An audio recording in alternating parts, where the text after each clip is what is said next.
Alright, selamat siang semuanya, atau selamat sore lebih tepatnya. Sebagai bagian dari vlogging everyday, mungkin saya ingin membawa Anda berjalan-jalan.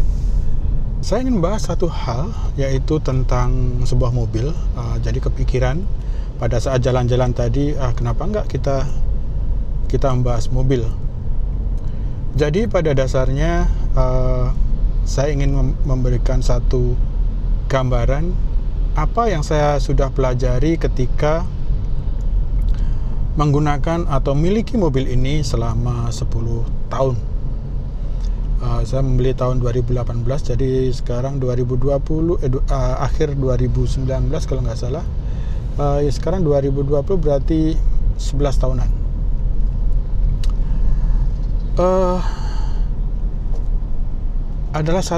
Ada beberapa hal yang menarik yang mungkin menurut saya bisa di-share di sini.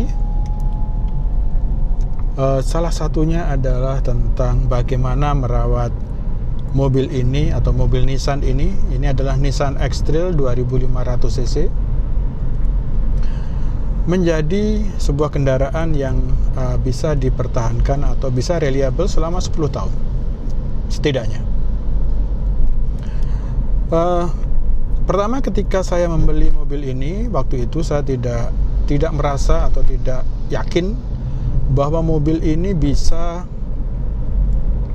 bertahan selama 10 tahun.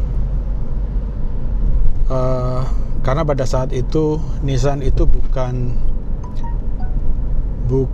dikatakan merek yang favorit. Favoritnya Toyota tentu saja, ada Avanza, ada Xenia, ada Kijang, Innova dan segala macam, atau Fortuner segala macam. Tetapi pada saat itu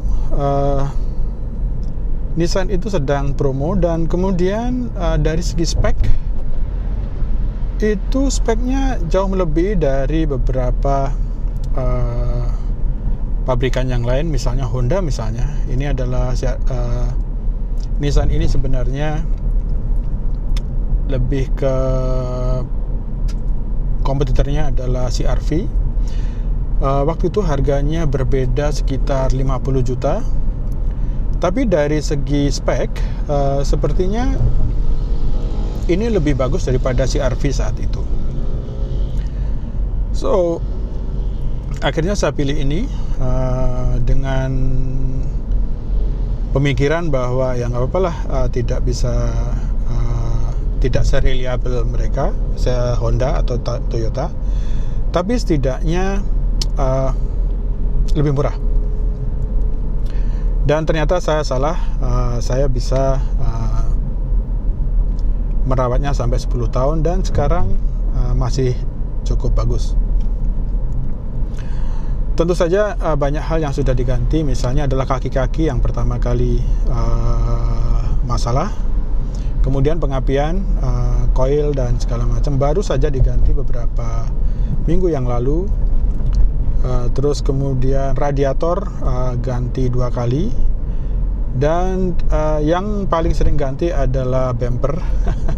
Kalau nggak salah bumper sudah ganti 3 kali.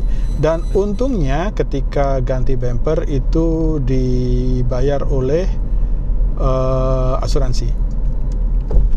So saya bisa mengatakan bahwa asuransi itu tetap perlu. Jadi ketika Anda membeli, ini salah satu tipsnya, yang pertama adalah ketika Anda membeli sebuah mobil yang baru, maka sebaiknya Anda asuransikan at least untuk 1 tahun atau 2 tahun pertama. Karena meskipun Anda bisa nyetir, tapi Anda belum tahu selanya intinya. Sela itu apa ya? Belum terbiasa begitu. Jadi haluan Anda itu masih haluan kita ketika membeli sebuah mobil baru itu masih kagok.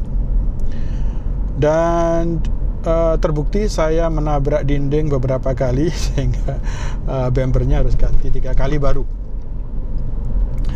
Kalau misalkan saya hitung-hitung, saya beli asuransi itu sekitar 3,5 juta, 2 tahun, jadi 7 juta kalau nggak salah totalnya. tapi saya ganti 3 kali. Kalau misalkan satunya itu harganya 3 jutaan atau 2,5 juta, maka itu sudah kembali modal. Dan bahkan saya juga sudah mengecatkan beberapa panel pintu dan body. Jadi it's worth it sampai saat ini. Tapi saya hanya 2 tahun saja.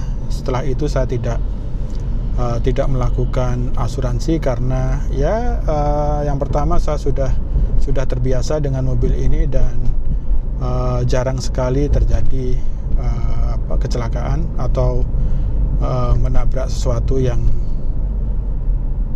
tidak seperti dulunya, maksudnya tembok dan segala macam. Mudah-mudahan tidak ada kecelakaan di depannya. Alright, so itu tipsnya pertama adalah asuransi. Pastikan Anda memiliki asuransi at least tahun pertama atau tahun kedua. Terus kemudian yang kedua yang saya pelajarin adalah manfaatkan warranty.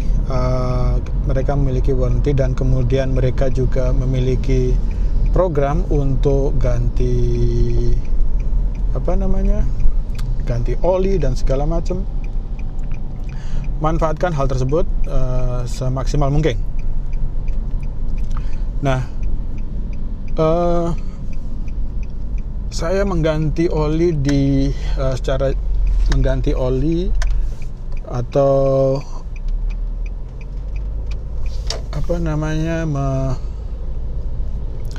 bisa dikatakan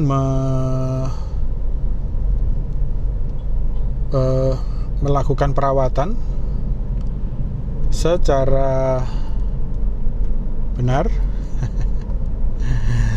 di dealer itu sampai mungkin 5 tahun pertama. So manfaatkan itu yang kedua. Yang ketiga, ini yang mulai aneh-aneh. Ternyata saya melihat bahwa dealer itu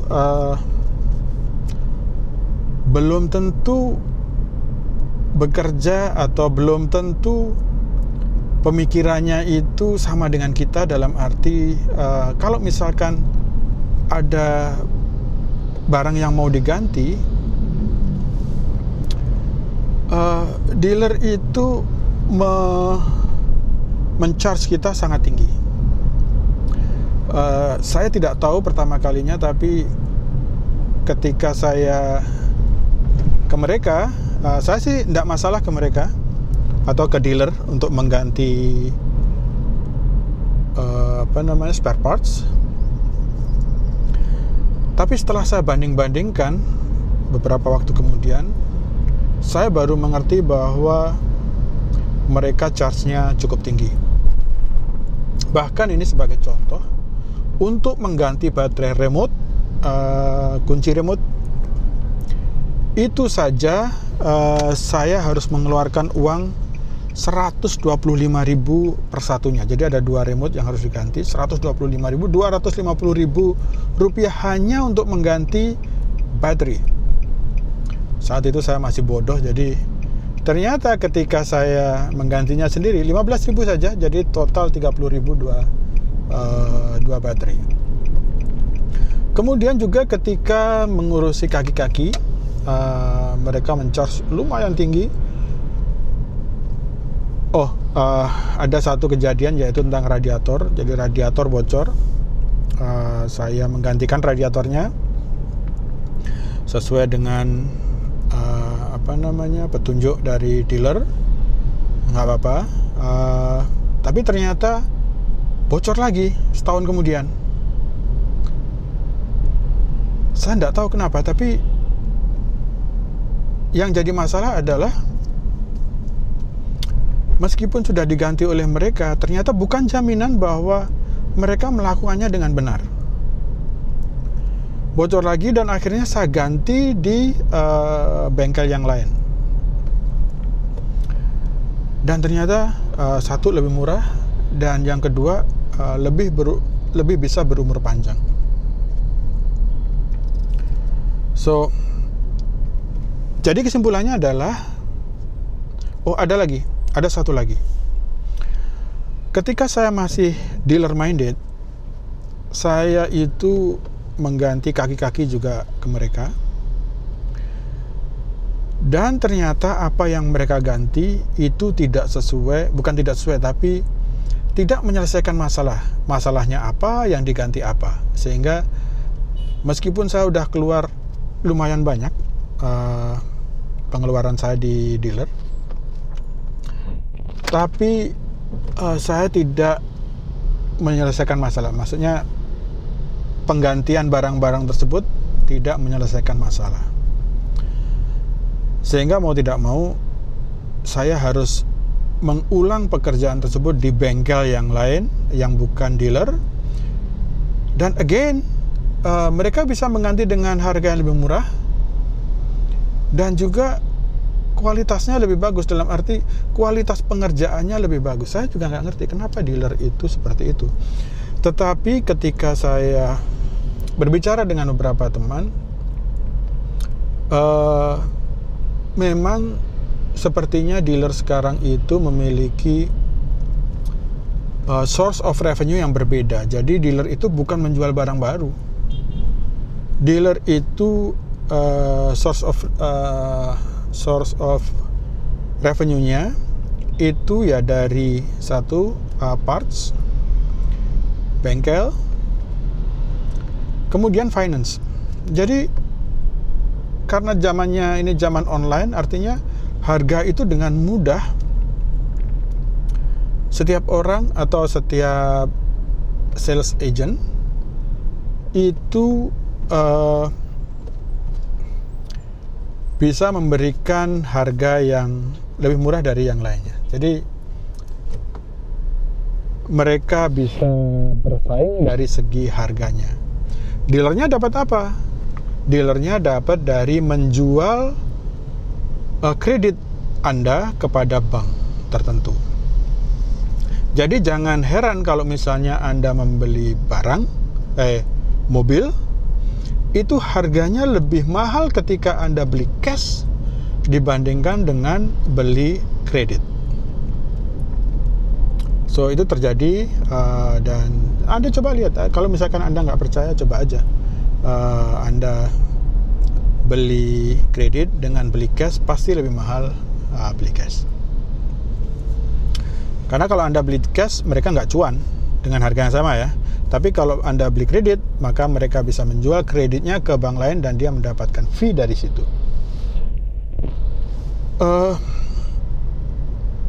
Dan tips yang kedua yang tadi saya sampaikan adalah jangan terlalu dealer minded. Cari bengkel yang kira-kira bisa bertanggung jawab, bengkel yang bagus, yang Anda bisa percaya. Saya yakin mereka bisa melakukan pekerjaan yang dilakukan oleh dealer. Mungkin yang tidak bisa mereka lakukan adalah misalnya berhubungan dengan software dan macam-macam itu. Tapi untuk penggantian spare part, saya pikir bengkel yang lain itu bisa melakukannya dengan harga yang lebih murah dan kualitas pengerjaan yang lebih bagus. So that's number 2. Yang ketiga, ini adalah tadi yang ketiga apa yang saya nggak ingat. Katakanlah yang ketiga lah ya.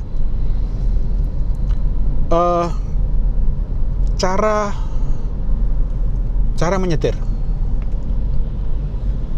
Jadi Nissan X-Trail 2500cc ini saya ini pakai CVT. CVT saya nggak perlu jelaskan CVT itu apa. Anda bisa CVT ya, Anda bisa Google. Cara mengendalikannya itu harus sangat halus.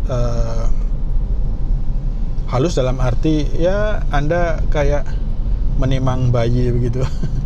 Nggak bisa Anda ajruk-ajruk dalam arti misalnya ini ya. Misalnya Anda gas dengan tiba-tiba, apalagi dari berhenti, istilahnya di launch gitu. Bisakah? Bisa. Dan ada yang sudah mencoba bahkan sampai bannya itu berputar, ban belakangnya itu berputar berdecit gitu, bisa, tapi jangan pernah melakukan hal tersebut karena itu akan sangat merusak dari komponen tersebut. Itu yang ketiga, katakanlah ketiga, masalah penggantian oli. Jadi ternyata oli gardan terutama, oli gearbox terutama, meskipun perusahaan atau company itu merekomendasikan bisa mengganti oli itu 60.000 km, saya mendapatkan satu gambaran dari sebuah bengkel bahwa kalau misalkan kita 60.000 km baru mengganti, maka akan ada kemungkinan olinya kotor dan menutup salah satu sensor, dan itu terjadi di saya. Jadi entah kenapa tiba-tiba gearboxnya itu susah banget masuk dan segala macam, dan ternyata salah satu sensornya kotor. Kemudian dibetulkan dan akhirnya sudah bisa kembali. Kalau misalkan Anda mau lebih bagus, sebaiknya mengganti oli gearbox itu 30.000 km saja. Jangan sampai 60.000 km. Dah, terlalu lama. So that's what I ada apa ini? Di sini matahari terbenam, guys. Tahu deh kenapa enggak? Alright, so apa lagi ya? Untuk sementara itu dulu, ini udah 20 menit sambil jalan-jalan.